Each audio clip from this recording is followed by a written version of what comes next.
MusicTexas.com, y'all. That's where you're at.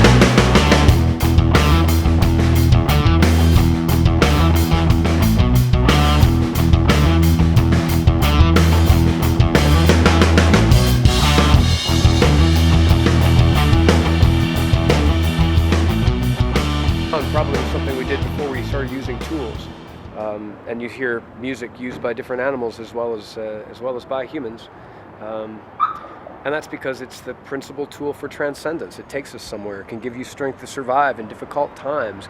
It seems interesting to me that some of the most rewarding and fabulous music comes from people in the worst situations, and that's because it's a natural response to difficult situations, because it gives us strength. It gives us tools to deal with impossible situations. I guess I'm going to let you guys do a plug for the Gideon's Press show tomorrow, which is going to be your last No, I'm sorry, we're out of time. That's cold! See ya. Perfect. You cut it off, that's awesome. I plan on playing some Gideon's Press. I give them their due. Oh, it's cool. Okay. It sounds like I did it. Yeah. Enough about me. What do you think about me? No, 8 to 9. Los Lonely Boys go on after us, but they're pretty fun. Los Lonely Boys. We are Los Lonely Boys. They're pretty fun. We are so lonely. They have a big crowd. Why does not anyone like us? We are lonely. We're Los Lonely. We are, no one will have We're sex Los with us. Lonely. We are lonely. We're so lonely. We are so lonely. You come to our show because we are so lonely. Please touch me. I'm so lonely. Do you have to get in a van with these dudes? She has to get in a hot tub. We're sitting in the back, and we're like, God, man, what do we got to do? You know, we're gonna paint up and everything. So we brought this chicken, and as we were chicken in your pants, or are you just happy to see exactly as we brought it in, we brought the chicken in, and there were two of them. There was a rooster and a hen, right? A rooster and the rooster and the hen, the male and the female. And we started the show, and we got Gary to come in, and there was this breakdown in like addiction or whatever. Like addiction has to do with drugs or sex or Hershey's Kisses or whatever. And during addiction, I go, hey man, take the chickens and throw them up on stage. And I didn't know how I was going to do, so there was this rooster, which is brown with a red thing, and this hen, and we got them up, and we're doing the breakdown in it, and all of a sudden this rooster starts jumping up on this hen. And have you ever seen the hen gets pegged in the back, and he just pegging the back of this hen. and like fur is flying, not fur, feathers are flying, and it was so weird. It was almost remnants of kind of like the Ozzy thing where he bit the head off the back. Bit the head off the dove or whatever it was. Yeah. And so we're flying around, and people are kind of freaking because we're letting them run around and just do what they do. Make love on stage, so to speak. If we can come up and we want your ideas. I mean, really, I'm anti-UN too. We want your ideas, but if you have more people wanting to watch your programs, we think that's to your advantage. And that was one of our reasons for setting the channels up by topic. Frankly, the way the city council handled the whole Austin Music Network thing made it a political football. I mean, they kept it on the edge. Well, we don't know if we're going to fund it or not. Yeah, we're going to fund it for 3 months. Mm-hmm. No, it might get cut. That just hangs it out there and lets people attack it. Mm-hmm. When you handle it with such uncertainty and tentativeness. So the way the city council handled it just set it up for failure. And the local stations showed up to do a story, the local TV stations. They wanted to know why cable access was beating out KRLU, your public broadcasting network. They were here for the story. Y'all remember that? Yeah. They wanted to know why some little podunk cable access television station was beating out an organization such as that. When the local news media showed up, the only thing I said to them is that if you're here to do a story, you already don't understand it. If you didn't watch the presidential debates, I feel sorry for you because you're not informed on what's going on in the world. They didn't just talk about the war in Iraq, they talked about Rwanda, Nigeria, what's going on in Africa. And that's important stuff, because seriously, it's not all about the Middle East, is it? No, it's not. And George Bush, gonna win? I don't know. I'm not telling you who to vote for. That's not my place. But I don't think I'm ever gonna be on TV again. So I'm gonna go ahead and say, I've been watching with horror the last couple of years as access TV across the country, about half the stations have been shut down. Or they have been now gone to this hybrid thing where, oh, well, we control what can come on now, and it's no longer free speech, and we're going to put corporate PR shows on, or politicians' PR shows on, or we're going to put the federal government or state government shows on, or grant-driven shows. And by the way, you're off the show. Whether it's your quirky religious show, or a libertarian show, or a conservative show, or a liberal show. And so this is a trend. This is happening. You can't have tyranny if there's still free speech left. They can't have this place here as a rallying cry as the tyranny gets worse and worse. Okay, you guys ready? We got about 2 minutes. Yeah!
And then we're gonna go to color bar tones, whatever they're called, color bars, and then we're gonna sing the death song, and then we're gonna come back. What is the death song? Yeah, she keeps saying it. I'm like, what is the death song? Well, I keep singing it, and it comes out to be the Darth Vader song.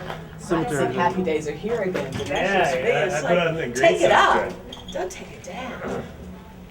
What happens after color bars? What happens after color bars? What this is very special. I came down here at the invitation of the mouthpiece for Austin here, Alex Jones, 6 years ago. And I'm glad that I did. Hell yeah. Because here in Austin, it is a diverse group of people. But what we're looking at, ladies and gentlemen, is just simply this. It's the voice of the small individual being frozen out. It is the right of free speech. It is important. If you all want to be corporate cronies, go work for a major corporation, with my blessings. But this is special down here. It's special to these people here in Austin. My bailiwick is free speech. My bailiwick is the truth. You're not getting it through the corporate controlled medias. These people understand the importance of their outlet down here. Please do not take it away from them. I appreciate you being on the board here of the commission. I really do. But you're also here to represent their interest. Their interests are most important.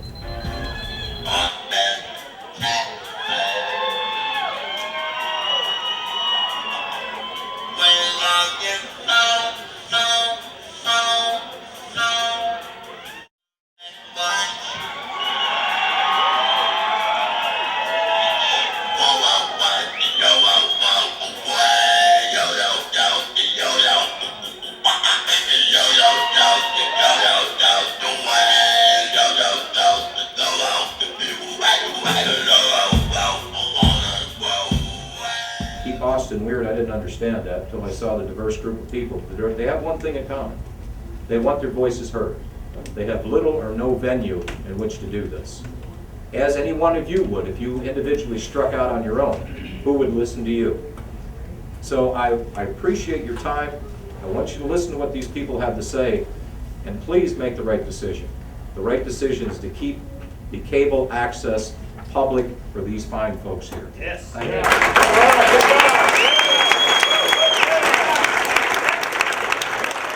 If we don't enhance the image of Access with the public, it's going to make it easier for City Council to either cut our funding, as they're doing with AMN, as they have done sequentially with AMN.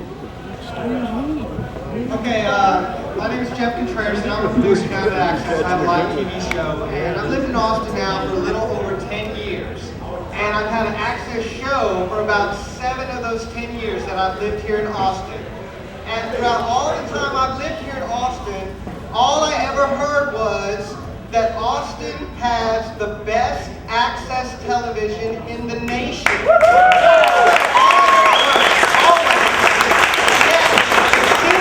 That a lot of this debate or argument over whether we should block the channels out has to do with this image enhancement. If we're the best Access station in the nation, why do we need image enhancement? What type of statistics are out there showing that the Austin Access is dropping? What is it that makes the board think that we need to enhance our image? I don't seem to understand that, and I would hope that that question goes on the parking lot so as to why, what is really behind this image enhancement. If we're number one, let's stay number one and not change a thing. I think they don't want these channels going. They don't want people like Alex Jones on. They don't want people like myself on. They don't want to see that. And we have to ask ourselves questions. You guys got to ask yourself questions, because you think you're going to get a piece of the pie in the end. That's the biggest mistake that people in authority always make. They're going to get a piece of the pie. But what happens is you end up like the rest of us. And I don't want to see it. I mean, these are good people. They know what's going on. I don't want to see any more Stepford citizens out there. I just came from New York, you know. Back in the day, you get up on a soapbox on the street and you could say your piece, and people walking by could hear. Not anymore. And you can't do that anymore because it's illegal. So what do we have left? And the Music Commission, you know, there's some good people on the Music Commission, but I don't think that the City Council works with that commission very well. In fact, the City Council over the last several years hasn't been working with the boards and commissions in general very well. I've heard complaints from a lot of city board and commission members that the city just ignores them, doesn't ask for recommendations, in general doesn't work with them. And I think that's part of the problem with the Music Commission, is that the council's not working with the commission very well. And I think some of the commissioners don't know what they're supposed to be doing, don't know what their job is, and they don't know how to establish those relationships with city council members so that they can get their job done. Liberty Lunch was a music venue here in Austin, Texas. It was a big warehouse. It wasn't the type of place that you think that they spent much money on. You know, there's a couple different bars where you could get beer, and that was enough. And there was some cool art on the walls, and there was some amazing art that happened on stage. But that sort of art isn't the type of thing that gets big mammoth buildings built like the ones behind me. That's computer work mainly, and especially working with the Defense Department. Well, Liberty Lunch had a lease on the building that used to be right behind me, but our city fathers approached them and said, well, if you will drop your lease, we'll find you a new place to put your little music club. And I think that they agreed, and so they tore down the Liberty Lunch, and they built this building here that's behind me, and the Liberty Lunch is still nowhere to be seen. Right now, I think we need the economy to heat back up a little bit, see what happens with the smoking ordinance, and play it from there. I think right now the climate's pretty rough. We've tried to make a run at it, and economically speaking, it didn't make any sense. We didn't have a choice. We'd lost so much money and incurred so much debt that it wasn't worth staying open.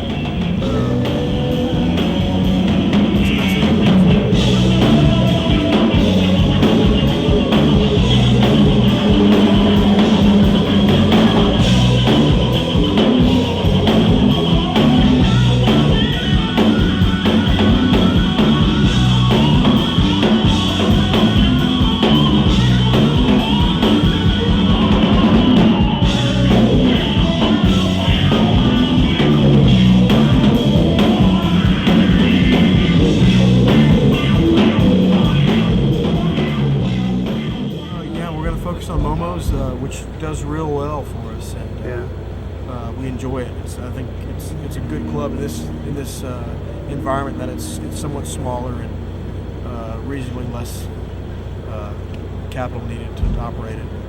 Keep the overhead. Yeah, Right side. but we're definitely looking at reopening Steamboat. I think it's going to take a number of things to happen, but it's something we're actively seeking. This is what you need to listen to when you go out at club. Soul Hat, Scabs, Overlord, Police Monkey, Vallejo, Eden Moore, Archangel, Charlie Jackson. The list goes on and on and on. All the time, that's where we're from the comic. Is he ready to open it up for Texas?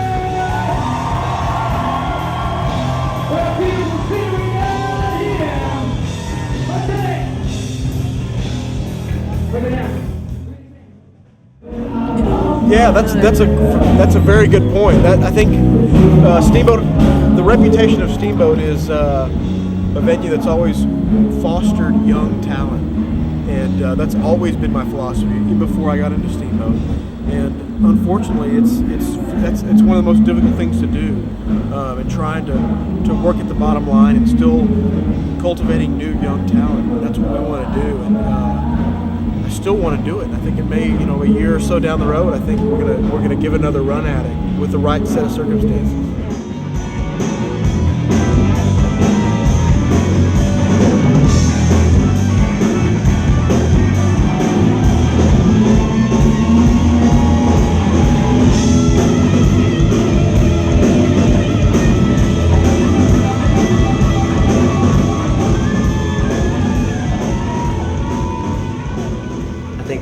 Economy and everything, of course, that we're gonna have problems with people going out and whatnot. But I don't think people really understand that without music, I think you kind of take it for granted.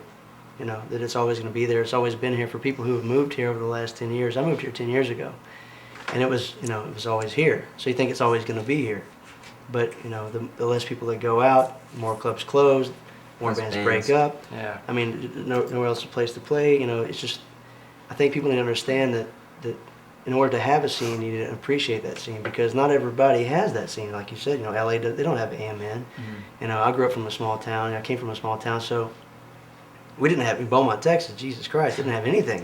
That's why I moved. Yeah, they didn't have network channels. I don't think we even had running water. But well water? They didn't have McDonald's. We didn't have a Walmart. That would tell you something. Kmart? They had They have one Dairy Queen. We had a General Dollar store. It wasn't that bad. We didn't have a Dairy Queen. It wasn't that bad. But the whole thing is that cable out there? No. My uncle for cable, he had antennas in the front yard. Anyway, I think you have to appreciate what we have and actually support it. People always think that it's going to be there. I'll go out and have a drink and this and that, and sit back on their couch and say I live in the live music capital of the world. It doesn't work like that. It doesn't work. You have to support it and know what you have and enjoy it and not take it for granted. I think that's the demise of what we have right now, is because people have taken it for granted. Yeah. What he said, that's I agree with everything that guy Did I talk too much on that one? I'm sorry. No, that was great. That was great. You've been sitting back and you came out when you were ready. I was trying to catch my cable waves over here. I think it's the most storied venue in town, maybe even out there. And Austin's so lucky to have really two storied music venues with Antone's and Steamboat. And I hope Antone's can continue. We love working alongside venues like that and being part of the community. I think that's kind of the bottom line, is we want to contribute to the music community here in Austin. We don't feel like we can do it here right now, but maybe down the road.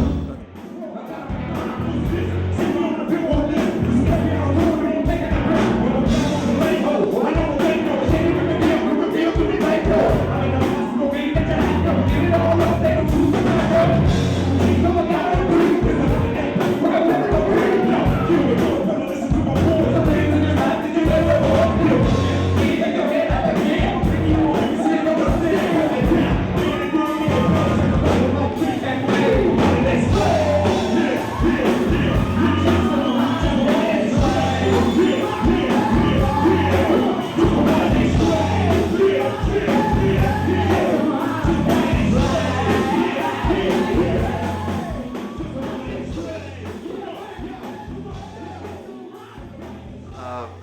Yeah, music is definitely part of the soul of the city.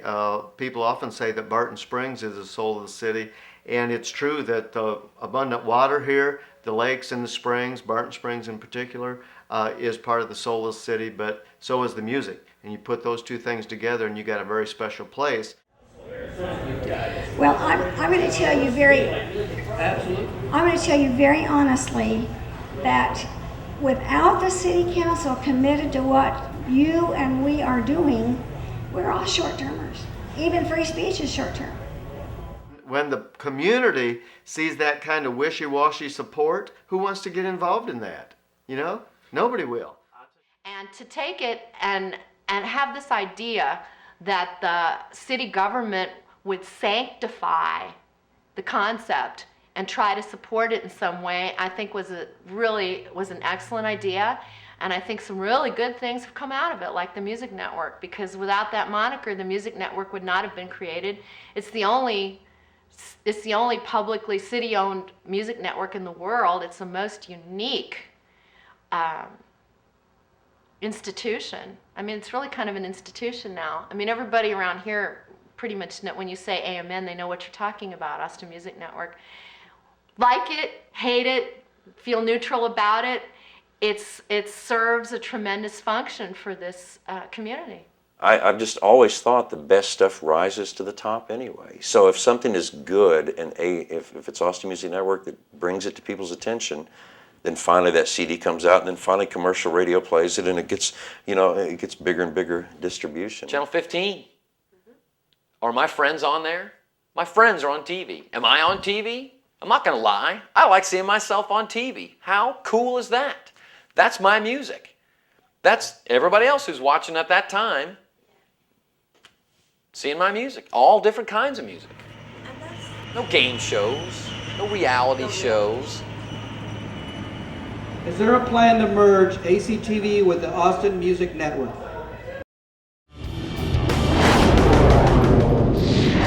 MusicTexas.com